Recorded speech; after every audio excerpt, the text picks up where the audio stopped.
We're talking hundreds of boats.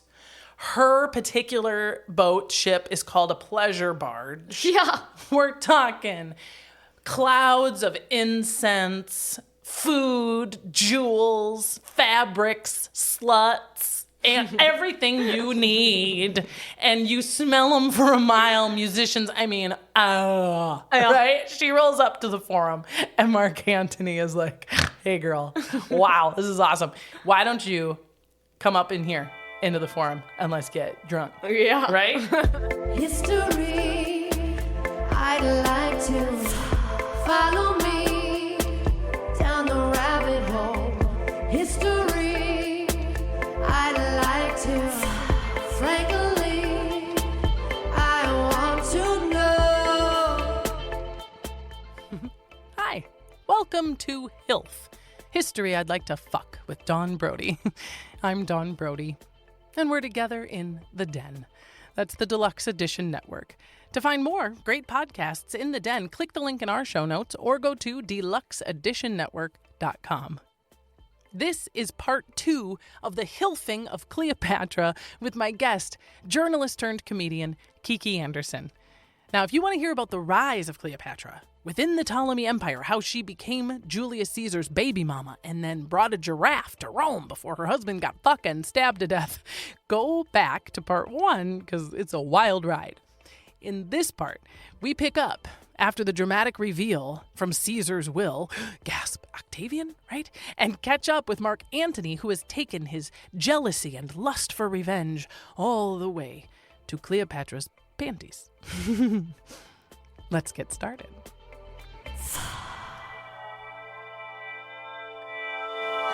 TMZ could never.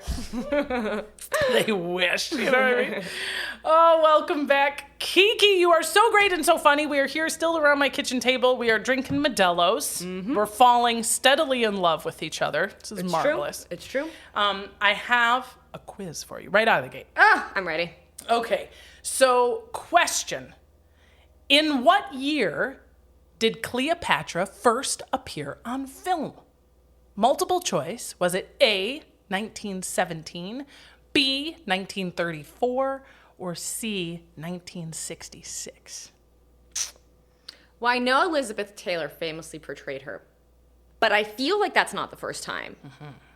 And that was probably 1966. Mm-hmm. So I'm going to say no to 1966. Okay. I'm going to go a little bit earlier. Mm-hmm. What was option B? 1934. Yeah, let's say 1934. It's good. It's middle of the road. It was 1917. What? Boom! Right out of the gate. Silent film. If you go to YouTube, I'll have it linked in our show notes. You can see a little bit of it. It actually looks amazing. I bet. The 1934 film, Cecil B. DeMille, also very cool, very gorgeous. They are, and God knows the 1966 with Elizabeth Taylor. Mm-hmm. They lob on to the same shit I did, the same shit we are, which is like, she was such a badass bitch. She was young, she was powerful, she was ambitious, she was smart, and everybody talks about how fucking elaborate and gorgeous she was. How she used her sexuality. She used her wealth. Mm-hmm. She knew how to have you on your heels, how to make you kind of when she walked in, and how powerful that could be for her. You know what I mean? And that looks fucking great. Well, question for you. Yes. Was she hot? Oh, this is the question. You know, if you listen to that BBC podcast, this gal is asked. She's in charge of separating myth from reality, and she's an Egyptologist. So I read a few books and like to sound smart. This bitch been doing it for years, right? And they asked her, what do you think is the biggest misconception about Cleopatra? And she said it was hard to answer, but she does wish that she was portrayed by something other than a gobsmackingly beautiful woman. She said that is difficult for her because she can't say she wasn't hot because nobody knows what she looks like. We literally have, from her time, one coin. Julius Caesar minted a coin with Cleopatra's profile on it. Right. Her likeness, there is no other likeness that was made, anything from imagination, people who were imagining what she looked like after she died. Because didn't they fucking tear everything down after she died? Yeah, a lot of that happened. And, some of it was intentional, but some of it is also... the Dark Ages, Dark Ages, Middle Ages, World Wars, all these things. But yeah, the deliberate erasing of a queen actually predates Cleopatra. You may be thinking about Nefertiti. Oh, yeah. Who was deliberately defaced and Right. erased in more kind of ways that we can't really understand because it happened 1,000 years before. Yeah, they like hate crimed her. Yeah. Yeah, for sure. So her effect on men is the reason why a lot of these sources are depicting her as mind-bogglingly beautiful, which, of course, is one way. You and I couldn't be hotter. We're the hottest women I've ever seen. So you and I, of course, completely know how you walk into a room and men are powerless against you. Imagine these common-looking women Right. Well, who have to do things like be awesome. You know what I mean? What it does, this sort of presumption, is it diminishes the idea that this woman, and by extension, any woman, could have this effect on men without being the most fuckable thing they'd ever seen. Right. But it's very difficult to argue that point when she fucked them both and had their babies. So, That's what I'm But the saying. question it's like, is she just came through dripping, or well, like. but this is a question you could ask about Jay-Z and be right. The Right. question is, do they really love each other, or is this an alignment to make them both more powerful? So did they want to fuck her? Was that, oh, this hot babe, ooh, Cleopatra, I gotta put my dick in her, or were they like, our children would rule forever? Right. Right? And we don't know. But it is definitely more fun to make her hot, and it sells a lot more tickets. Yeah. The 1972 film version of Shakespeare's Antony and Cleopatra is also great. Charlton Heston plays Mark Antony. It's very good. Very nice. And the Friends, Romans, Countrymen, Lend Me Your Ears, Marlon Brando plays Mark Antony. Oh, yeah. In that movie, but that is the movie of Julius Caesar. It's not the movie of Antony and Cleopatra. And in fact, in the play Julius Caesar, Cleopatra doesn't even have any lines. So who cares? And then, look for that new movie with Gal Gadot coming out in 24-25. And, Gal Gadot, so boring, so common. At least I think finally our Egyptologist had her request granted, and they got a nice, boring-looking woman like Gal Gadot to play Cleopatra. Hideous. At last, a normal-looking woman, All right, are you ready to fuck the conclusion of this poor bitch? All right. We're lubed up. Okay, so here is how we find our girl Cleopatra at the beginning of this story. It is 44 BC. She's back in Alexandria after the murder of her husband. Okay, she's got her son cesarean for sure. They're like, that was fucking crazy. Okay, but things are going for them very well. Okay. Right? Alexandria is at peace. Egypt in general is expanding. They're building new temples. The people's love and devotion for her appears to be only growing. Everything's fantastic. Amazing. There is, if we're going to decide there's something wrong, some of Rome's enemies are a little too close to her borders for comfort. Okay? They don't have a beef with Egypt necessarily, but they know that Egypt feeds Rome, and it'd be best if they weren't doing this, and Rome's really the one to gosh. So she has some requests, but generally everything is going okay. Okay. Maybe stay off the turf, yeah. Yeah. As for Tony, okay, he's in a shitstorm back there in Rome, okay? Yeah. He is friends for now with Octavian. They've decided it's you and me, brother, gonna go get these goddamn assassins that killed our daddy. And yet we're gonna have to figure out how are we gonna go after our enemies, who's gonna rule. When it's all done, we'll jump off one bridge at a time. But for now, a story. Now, if you recall in part 1, we began with the rug. How our exiled 22-year-old Cleopatra got unfurled on some floor, right? Well, this is how Cleo meets Tony.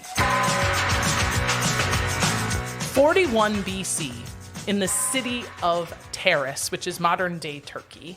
This is a few years after Caesar's died, and Mark Antony and Octavian, they're hot on the pursuit of these assassins. So they've been all over the place hunting down and getting these guys and fighting the good fight, and things are going very well. And the assassins are losing, and everything's coming up Tony. Okay? And this is a very respectful amount of distance from Caesar's death, whatever happens next. That's right. It's 3-ish years after he's dead. That's right. Thank you for pointing that out. I'm sure that the ghost of Mark Antony appreciates this kind of commentary. Exactly. And he is at the forum in this city of Terrace. And when we talk about a forum, it's the forum of Dionysus, who's the god of wine.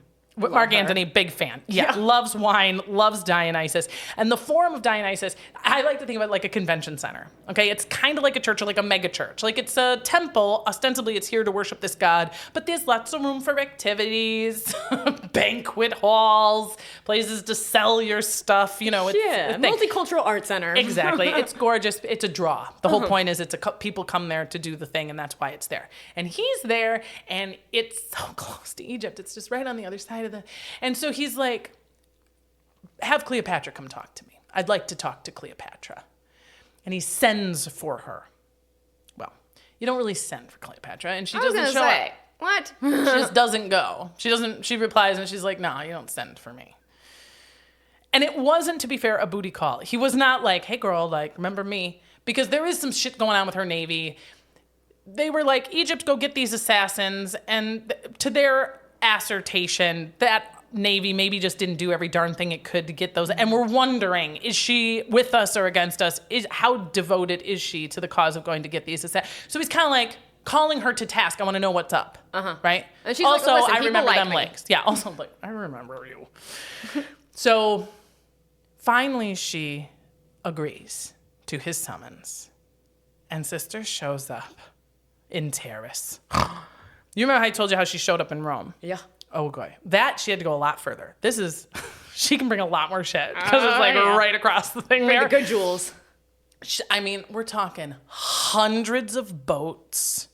Her particular boat ship is called a pleasure barge. Yeah. We're talking clouds of incense, food, jewels, fabrics, sluts, and everything you need, and you smell them for a mile. Musicians, I mean, right? She rolls up to the forum, and Mark Antony is like, hey, girl, wow, this is awesome. Why don't you come up in here into the forum and let's get drunk? Yeah. Right? And she goes, nah, you come down to the boat. I got. Yeah, you come to the party. Yeah, buddy, you bring all your friends down to my boat, okay? And he does.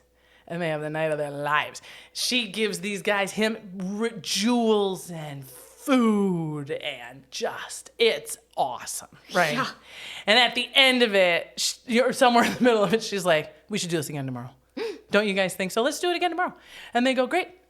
Yeah, we'll see you tomorrow, Cleopatra. Yeah. And night 2, man, boat party. It gets even bigger. Oh my God, there's even more food and everybody's dancing. And this is just like fucking nuts. It's the most beautiful shit we've ever seen in our lives. She rocks. Yeah. And then the next day, she's like, you know what? I'll go see your forum now if you want. And Mark Antony is like, oh God, I gotta be honest, I was like really excited about it when you first got here, and now I just kind of feel like you're gonna be like, you know.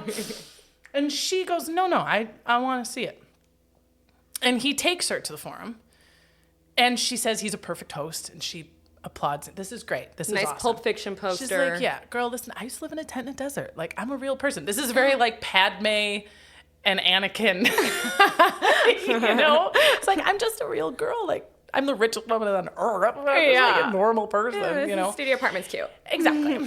And then she goes, but we should party on the boat again tonight. Don't you think? Like, we're going to party up here. That was a little small. And he goes, yeah. What we know is that third night, he spends the night. And that's it. Antony and Cleopatra are a unit. A unit. Are they inseminated? Yeah, well, I mean, do we know exactly? But certainly. And I'll tell you this, I used to live aboard a houseboat. I lived aboard a houseboat on the Mississippi River for 9 years. And I'm here to tell you, they are the best parties. Yeah. And if you want to get laid, follow a woman to a boat.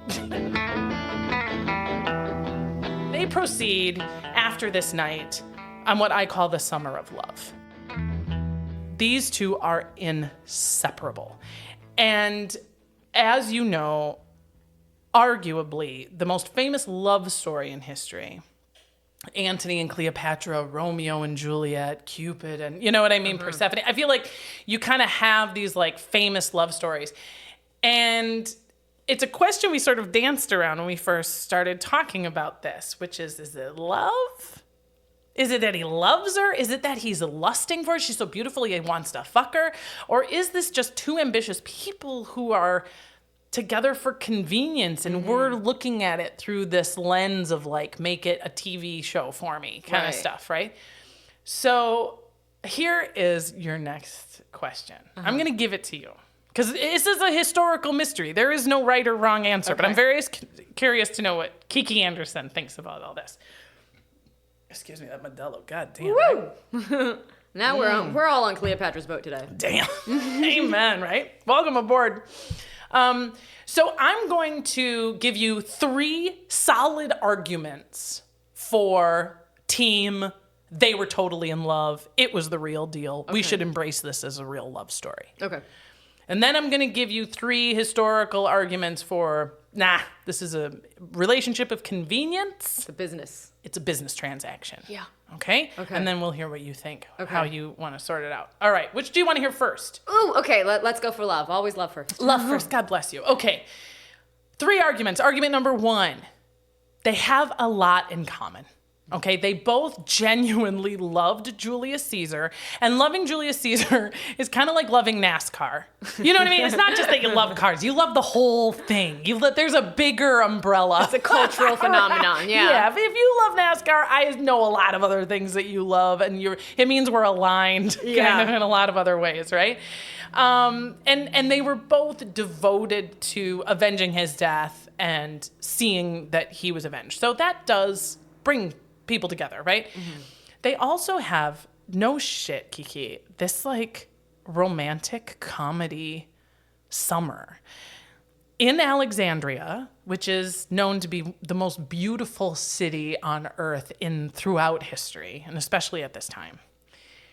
They both liked to dress like commoners and just go hang out in Alexandria and pull pranks on each other and like run around and pretend to be other people. And they would go fishing. And at one point, there's this hilarious story about him being scared because he wanted to show her what a good fisherman he was, but he wasn't catching any fish. So he had one of his servants go down and like start putting fish on his hook so that he could always like pull out these huge fish.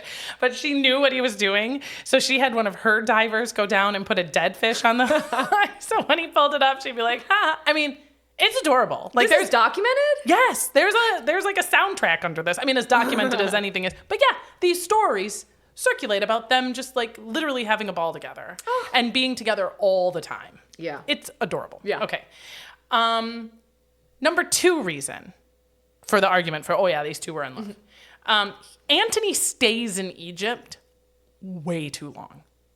If this is a business transaction, if these two are just in it for the Benjamins, right? Yeah. There was a lot of reasons he should have fucking left like months before he did. He's gone long enough to get her pregnant, spoiler alert, alienate his wife. Oh, word? Oh, he's married? Yeah. And enough time to stir up Octavian to be able to be like, where's Antony? Yeah. What the fuck, man? He's a bad husband. He doesn't care about Rome. He doesn't care about his family. Where the fuck is Antony? Don't you guys think we should start questioning whether Antony... And he could solve all that by just going back to Rome. Sounds a little pussy whipped. And Alexandria is so nice. And everyone's calling him a god, which is great. What's not to love? Right.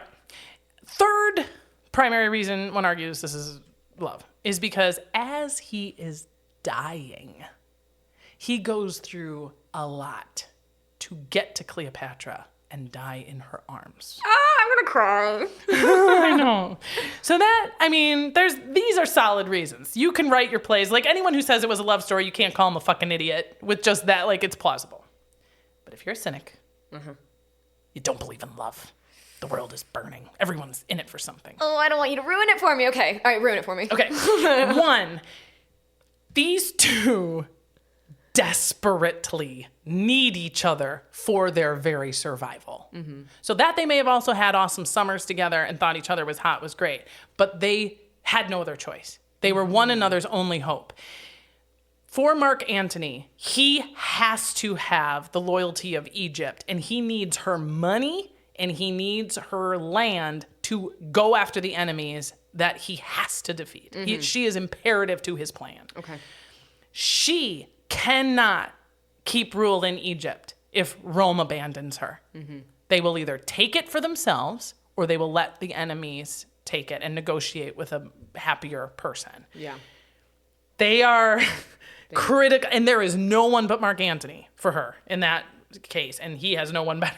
So, Critical allies. Critical allies. Okay. 2 reason for this being transactional. Antony is not only married when this whole thing happens with Cleopatra. When he does ultimately finally fucking leave Egypt and go back to Rome, he gets married again to Octavian's sister to make everybody. So he pretty much only sees his relationships as like transactional. Wait, so right? he's got 3 wives? And this brings us to point 3. It isn't just that he marries women, that women are a thing. It is that the marriages that Antony makes are all exclusively transactional, and when they lose their usefulness, they're fucking done. First one was this gal Fluvia. She's the woman he's married to when he first starts fucking Cleopatra. Yeah. And Fluvia's no slouch. Like, Roman women are not god queens, but they are badass bitches too when they need to. And Fluvia was like, she was the first non-mythical woman to be put on coins. Ah! Yeah. So she was like a She's not nothing. She ain't nothing. She's a thing on her own, and she has a lot of weight. She can throw that weight around, and she does. And she's a little bit like, you guys in Egypt for so long. And she takes the initiative while he's in Egypt, along with Antony's brother, to poke at Octavian. She like won't stand for, like, she sees the stuff Octavian's doing, and she's like, you know what? Antony's the guy. Antony was Caesar's real heir. I mean, she's all up in it. She starts causing so much trouble. This is why Antony has to come back. Oh, fuck. She starts getting they're raising legions and stuff. Some historians will say she was doing it to get him back. Yeah. And she actually started losing and was like in danger of like her and her legions and his brother going down, that she was like, hello, we kind of need you to come get this going. And instead of helping her, he defies her. He meets her at the port. Like, when he gets back to Rome, he's like, bitch, you better don't. And he exiles her and she kills herself. Oh! And then he marries Octavian's sister. And then he stays in Rome as Octavian's little brother-in-law for 3 years. Oh, and Cleopatra's just like, hello. Right? Does that sound like love? Oh. The transactional police the cynics will say, oh, they held hands and ran in rags together. Cute. But he fucking fucked his first wife. You know? Who's Antony? Where's Antony's heart? I'm torn. Right? Now, you can tell me right now where you want, or you can wait until we go through the whole story. Because when we come back from the break, we're going to watch these 2 cunts die.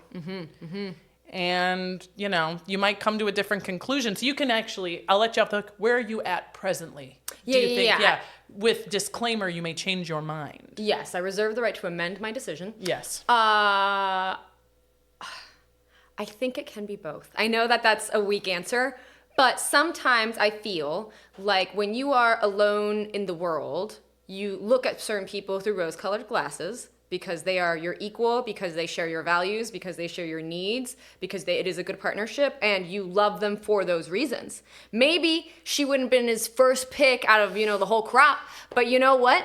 Right now, she's looking real fucking good, And Alexandria's great, and you know what? She's funny. Yeah, she's funny. She's got a dead fish.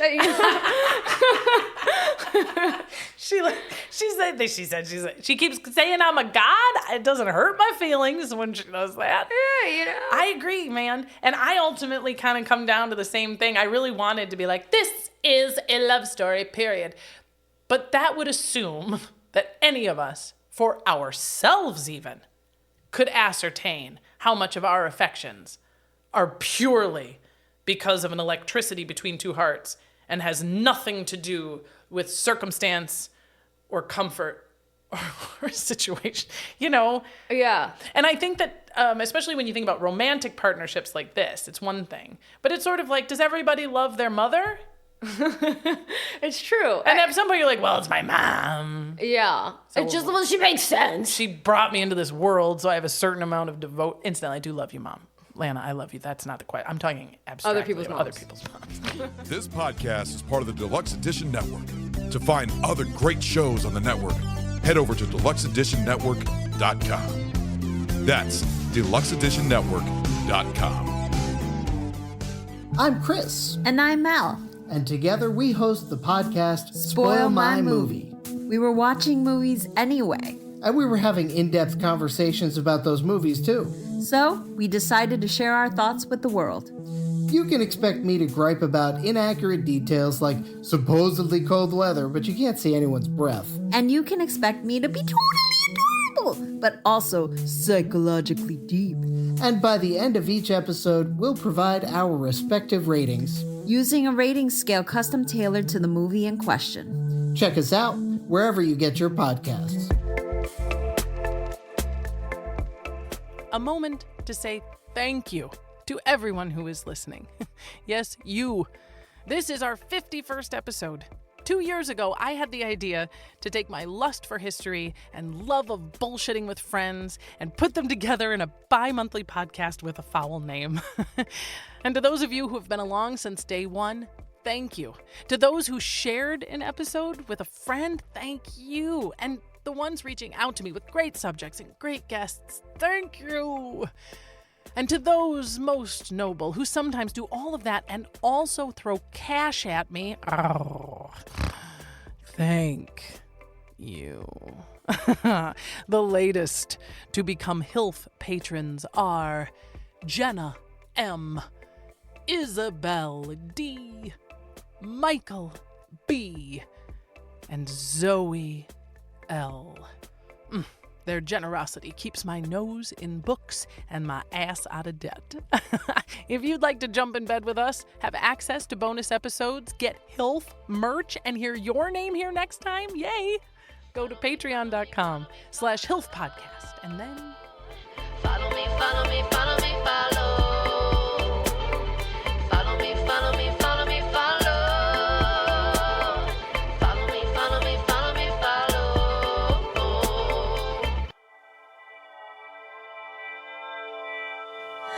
So as we return from our break, without knowing necessarily exactly the definition of love, or if it existed in its purest form, between Antony and Cleopatra, of course I got to give you a story. Yes. I got to give you a story.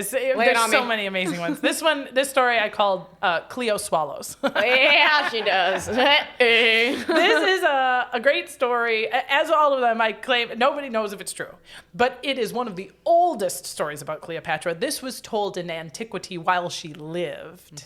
Doesn't mean it's any truer than any others, but it is, and it was one of the most repeated stories about Cleopatra throughout history.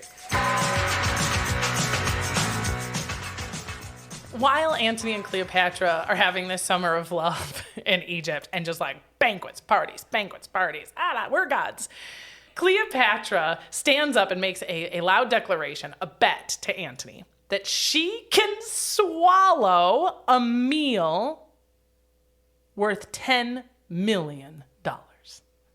And Antony, of course, is like, I know you can swallow, sister.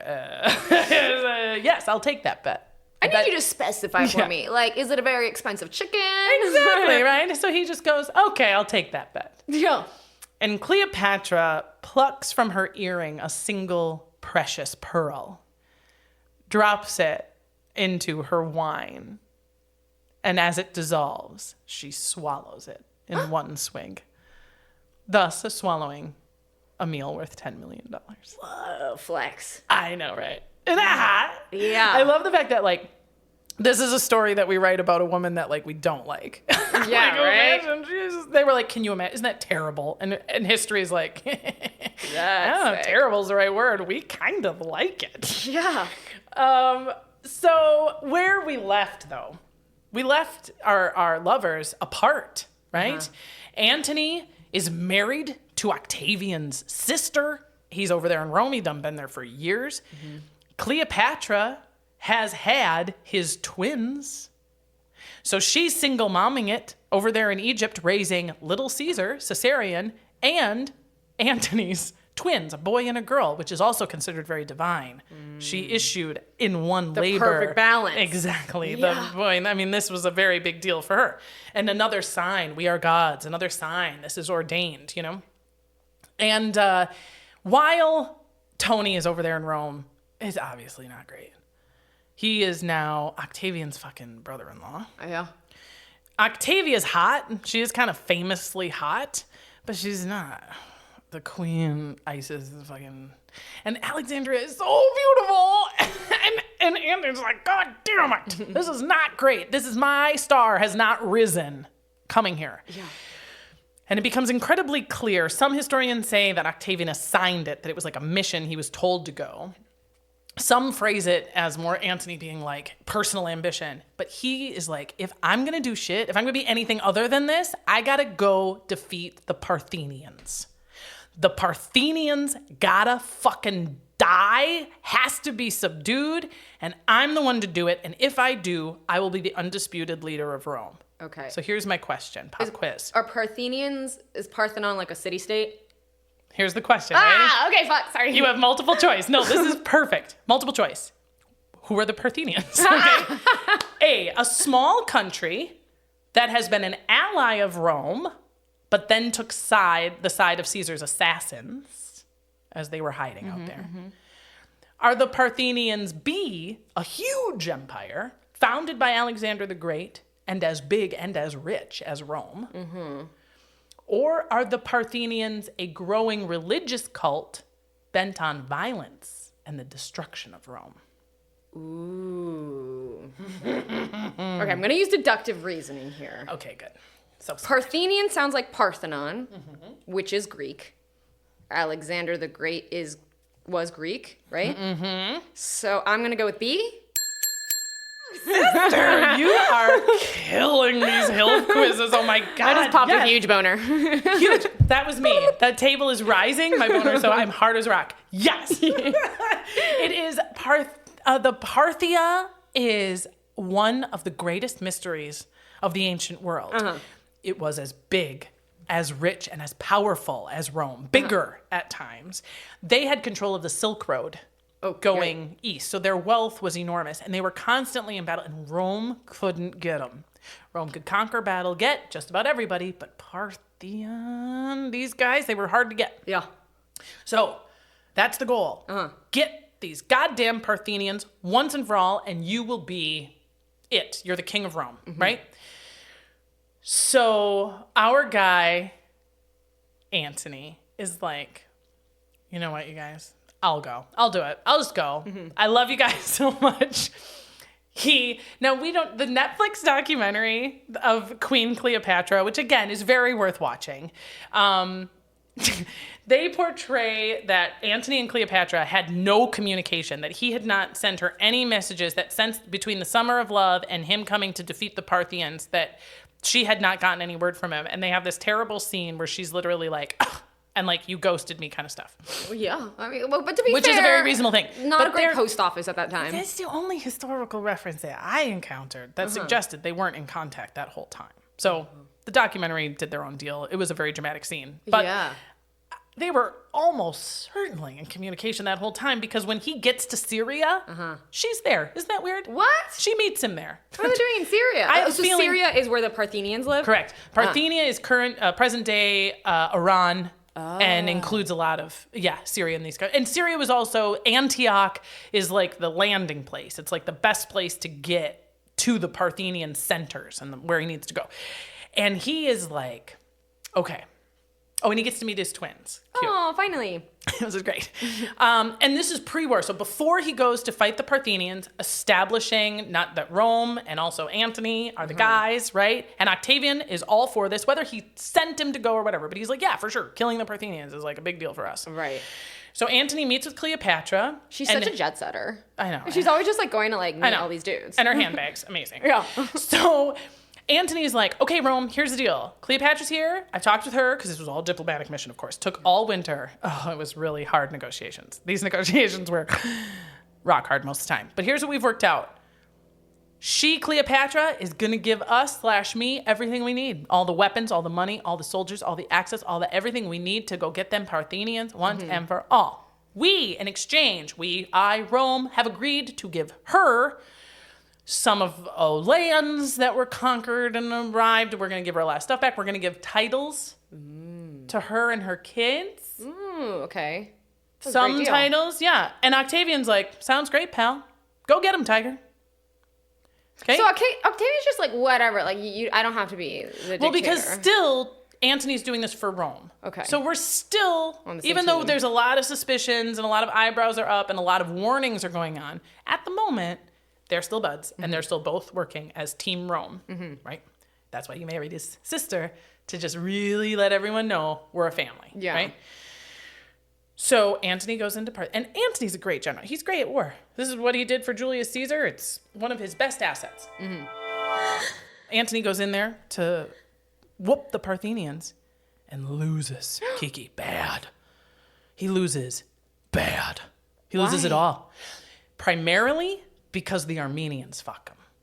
There are some betrayals and there are some desertions that he didn't anticipate, which always happens in these civil wars, right? So he comes back to Egypt after getting his ass handed to him and is like, okay, Rome, so, and this is fascinating what he does next.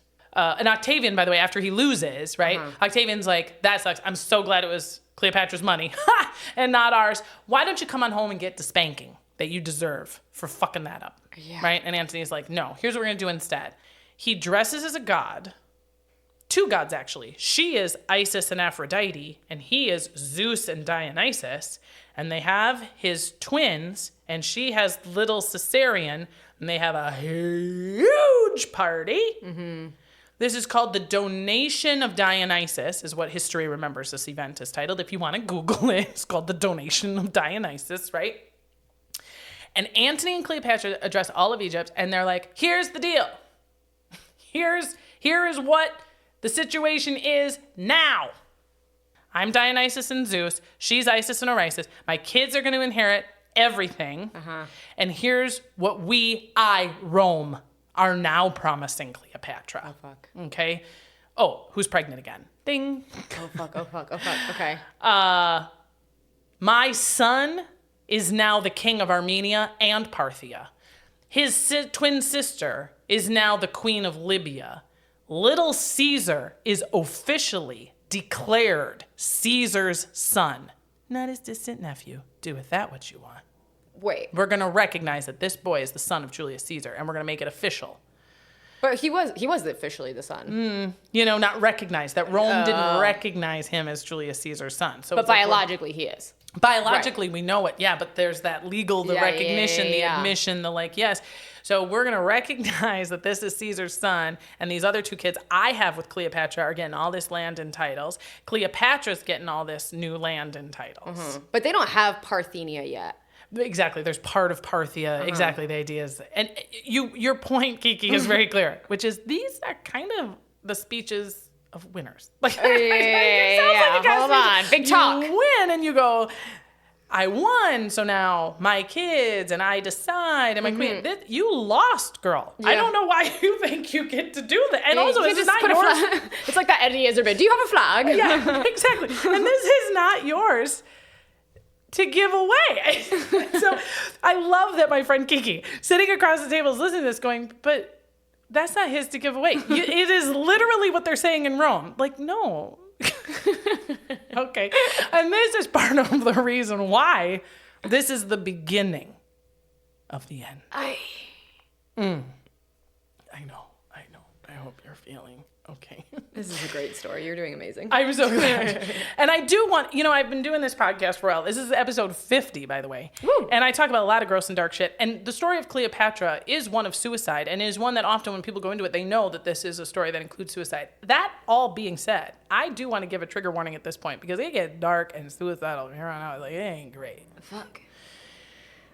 If you came into listening to these episodes or to my kitchen table, knowing anything about Cleopatra, you probably knew a little bit about what she looked like because her image is iconic, and you probably know she killed herself. That seems to be the parentheses around the common knowledge of Cleopatra.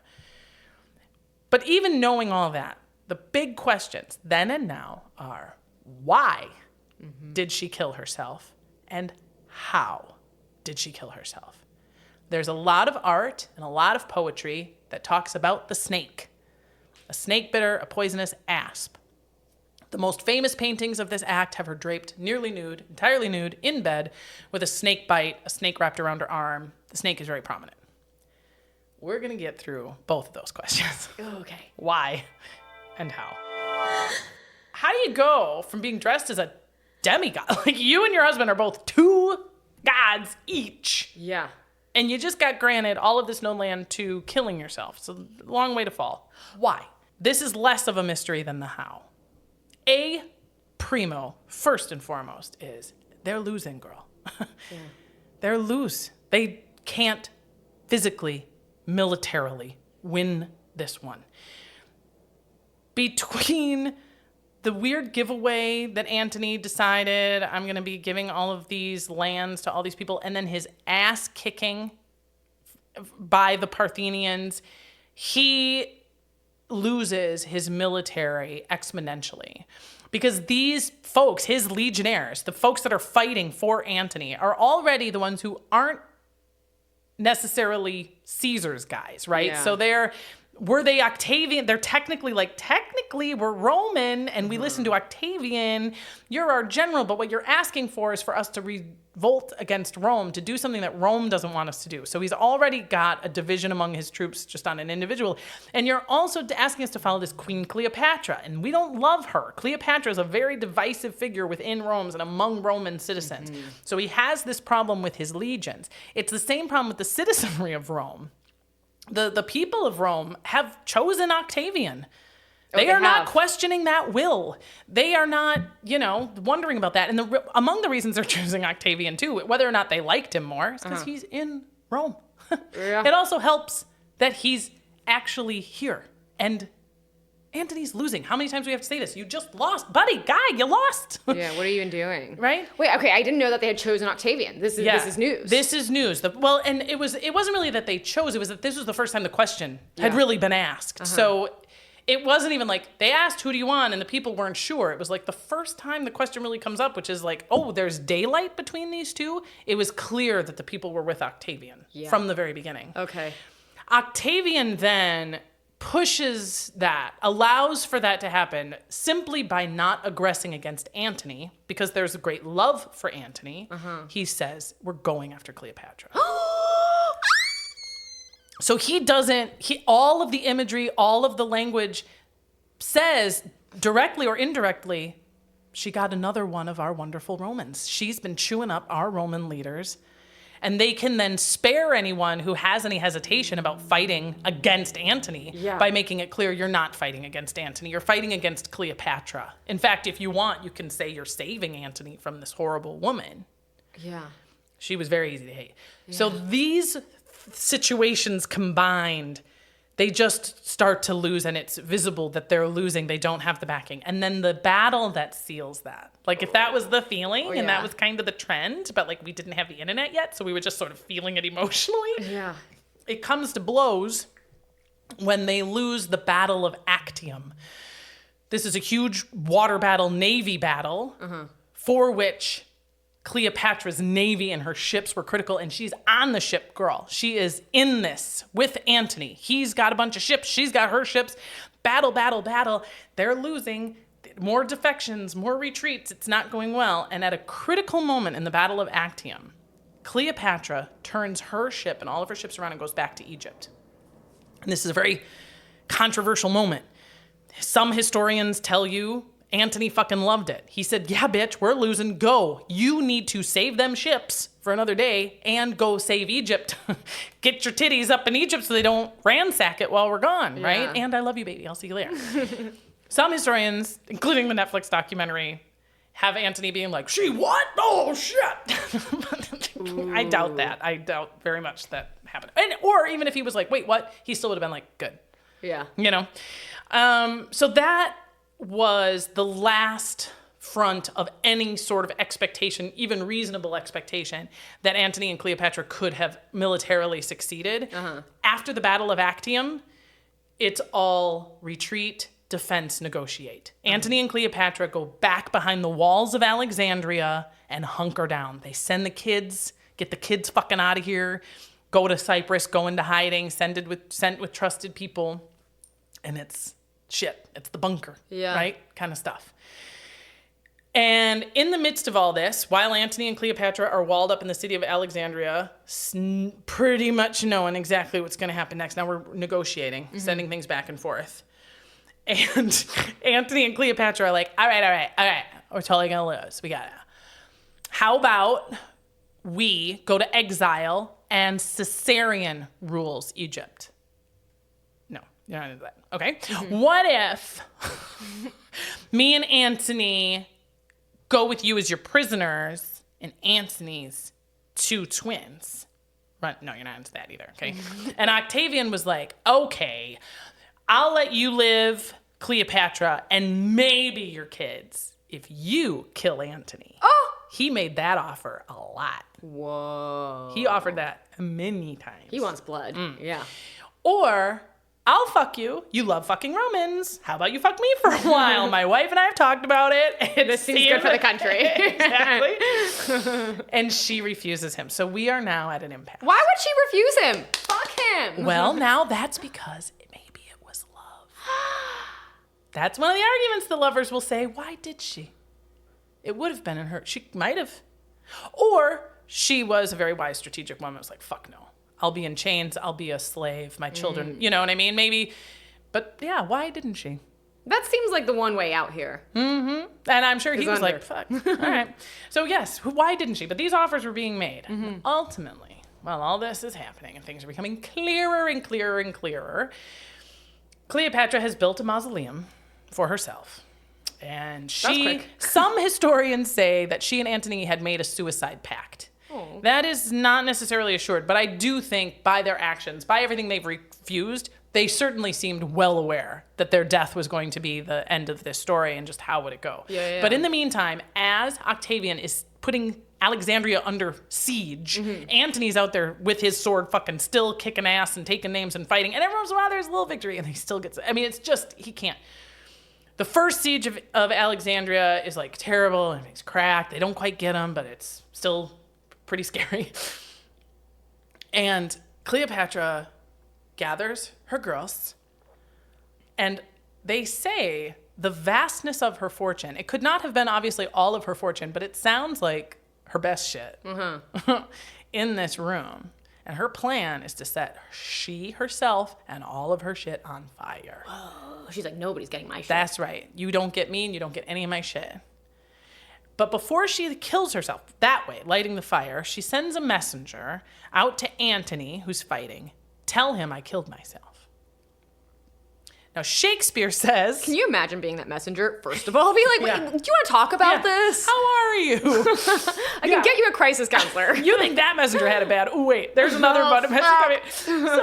So, right, Shakespeare says that Cleopatra sent this message because her intention was to give Antony that just kick in the pants you need to really go stick it to them, and that maybe hearing that she died would give him this, like, glorious sort of surge of power. Yeah. Antony is a sad drunk who's known this was going to happen for a long time, right? He was ready for it. So when the messenger comes and says, Cleopatra killed herself. Oh, fuck. He says, well, fuck. All right, you kill me now. And the messenger's like, what? And he's like, yeah, kill me. I can't live. If she's dead, do it. And the messenger's like, absolutely can't. And he goes, you have to. And the messenger kills himself instead of killing Mark Antony. Okay? Mark Antony is like, all right then. And he tries to kill himself and boggles it. Fucks it up so bad that his guards, his friends, find him fucking bloody and nearly dead. And he's like, guys, you have to kill me. And they're like, no, Tony, no. How many people have to tell you no? Yeah. And they're like, we're not going to do it. And he said, then take me to Cleopatra. And the story is that they went through shit to get... There's stories of ladders and trying to get him up through a window to get into her chamber, where Kiki he does ultimately get, and lies bleeding in her lap and dies in her arms. Cleopatra covers herself in blood, goes a little nuts for a second, who wouldn't? Then she cleans up and she heads to the mausoleum to light the shit up. Let's burn it. And before she can, she's arrested and taken prisoner. By Octavian, gets her, and stops the fire. Stops her. Now, and because she's like, I saw what they did to that giraffe. I'm not going. Wait, what did they do to the giraffe? I know. Well, the giraffe was actually, I'll tell you about the giraffe. Oh, The fuck. giraffe was fine. But the giraffe had to go through the parade. She remembers, Cleopatra remembers her sister was put in chains, sent through that triumph. The last time she went to Rome, she was king shit, and they are going to make a feast out of seeing her humiliated. Yeah. Right? Whatever this is. And now, especially since she didn't agree to any of it, they had to force her to not, and she's like, fuck no. So we know now, after turning the pages, flipping to the end of this history, we know she poisons herself. She takes her own life. We also have to assume this was done clandestinely because Octavian would have been well aware that she wants to die. He had to stop her from doing it. Antony had already killed himself, and he needs this prize. Right. He wants desperately to bring this bitch back to Rome in chains, right? Now, we don't know how she got the poison, what kind of poison it was, how she took it. We do know she was very, very good with poison. It was one of the many things she studied up there in the Library of Alexandria. Some historians give her so much credit, think she's so good with poison, that the body count we've had up to this point, they're all like Cleopatra poisoned. They're like Fluvia, that was Cleopatra poisoned her. Her dad, Cleopatra poisoned her dad. Both of her brother husbands, she poisoned both of her brother. Like, they're just like, anyone who drops dead in this story, they're like, Cleopatra poisoned him. Oh, I like that theory. That would really ascertain her power. It really isn't that far-fetched, right? Yeah. But we don't know. We know her two companions died alongside her. They also poisoned themselves. And we know that she requested that her body be buried and consumed with Mark Antony's. We don't know whether they honored that request or not. We don't know where they're buried? It was shrouded in mystery intentionally. A lot of this stuff is mysterious for a number of reasons. Some of it is mysterious because they wanted it to be a mystery. This is one of them. They couldn't have their bodies, their place be a memorial, to be a rallying cry, a place where people would come together, you know what I mean, and potentially launch a rebellion. So where their bodies, were they burned? Were they buried? Were they entombed? Nobody knows. And I think the snake thing is so cool. Yeah. And if you are going to dress as Cleopatra for a toga party or for Halloween, bring your snake. Yeah. I think it's a great touch. Plus, snakes were very important to their icon and their faith and their icons and such. But it was almost definitely not a snake. Yeah, how would you sneak that in there? Yeah. Snakes. You're Right. like, hey, what is that? Cleopatra be like, my lunch. Yeah, snakes are a little harder to hide. Also, it's not hard, I think, to get a snake to bite you if you really want a snake to bite you. But to make sure, to know for sure, when the stakes are as high as they are for Cleopatra, that snake bite is going to land on the right place with the right amount of venom to kill you, it has to be pretty sure. And that doesn't seem like the surest thing. And even if you could guarantee that snake bites you in just the right place to kill you right away, is it going to bite your two friends? So is it going to have enough? So how many snakes we got in this thing? Like, it's just not. Right. How many times is a snake biting? It's probably not a snake. Yeah.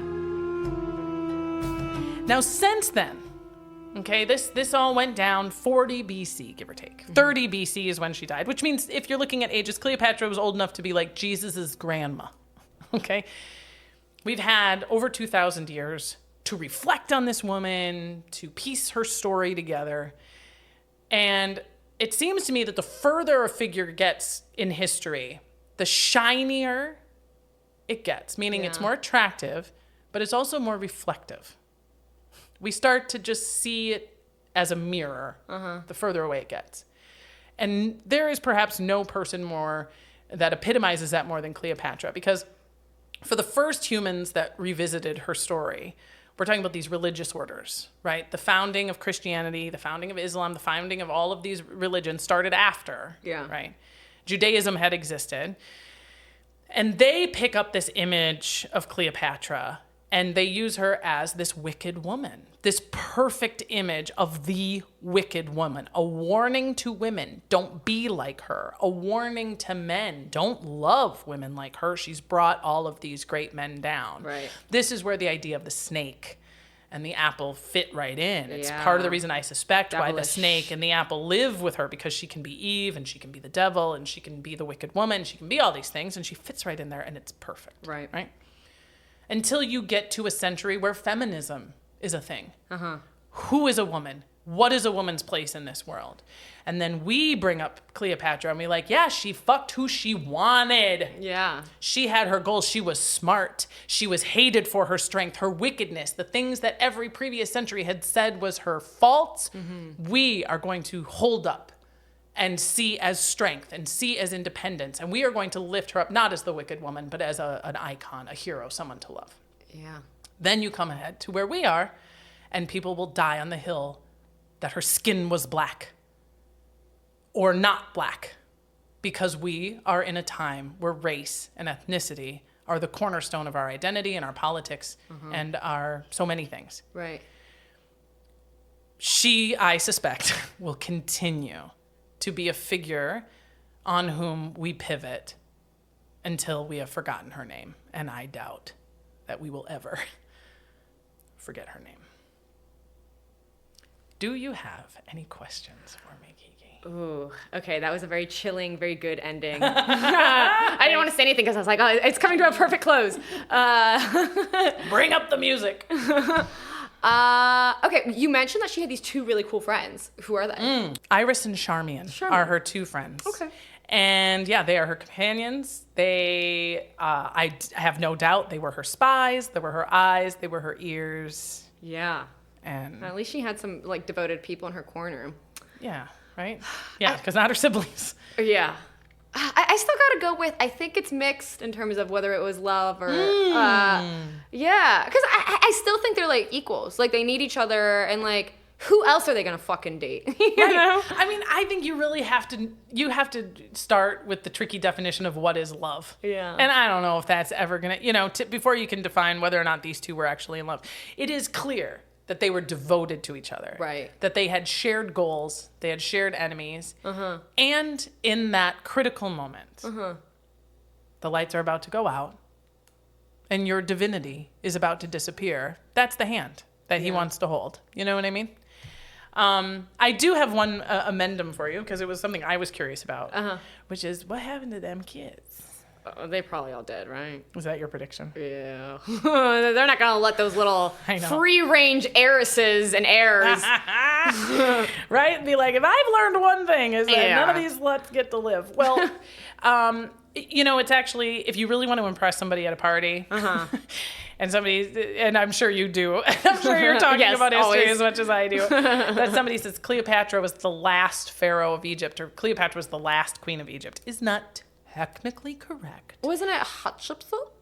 No, that was one of the first. Oh, okay. She dies, meaning her son Caesarion was the last pharaoh for about 18 days because she declared him her co-ruler. Remember that male-female thing? So she, after Caesar is assassinated and she hops it back to Alexandria, she poisons her younger brother husband, the second one, so that it's just Caesarion, and she makes him co-ruler. So it's she and Caesarion. So when she kills herself, technically, Caesarion is the last pharaoh of Egypt. Octavian has Caesarion executed. Wait, where's the twins? The twins were sent to another island. They are captured. Get this. Because they had twins. Antony and Cleopatra had twins and a son. Remember, she was pregnant when he made his donation of Dionysus, right? So, are you ready? Yeah. This is nuts. Okay.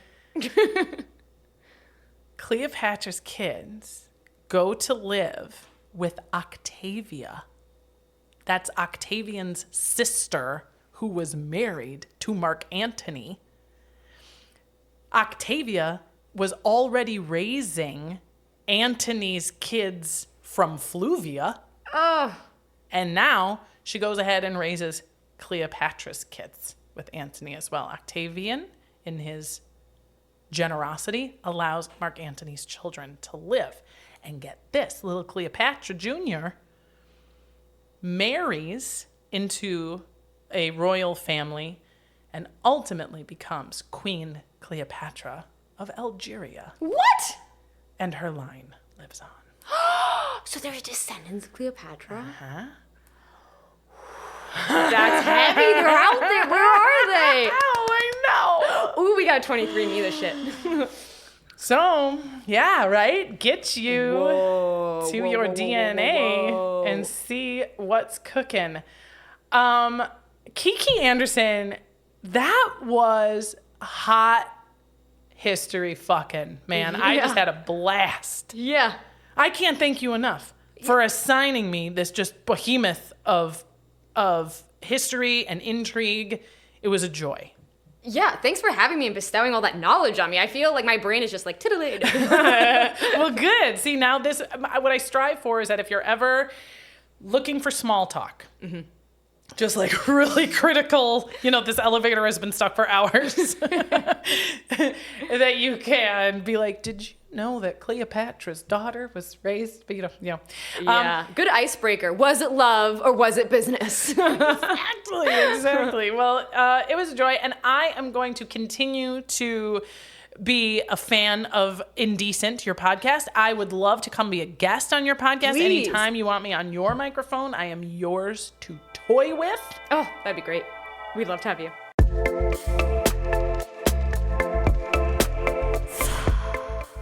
Thanks again to Kiki Andersen for joining me for this sexy two-parter on one of the baddest bitches to have ever lived.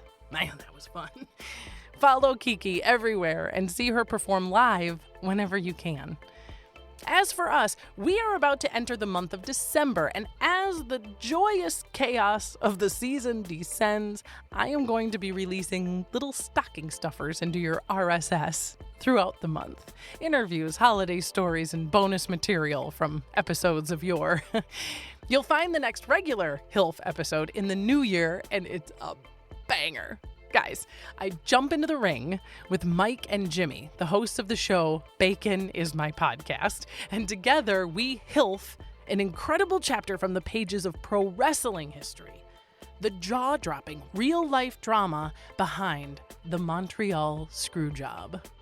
Until then, our theme song was composed and performed by Kat Perkins. A reminder that you can find my sources, links to the books, documentaries, and articles I reference in the summary of this episode or by emailing us, hilfpodcast@gmail.com, or messaging us on social media @hilfpodcast. This has been HILF, History I'd Like to Fuck with Dawn Brody. I'm Dawn Brody, reminding you that history is a party, and everyone is coming.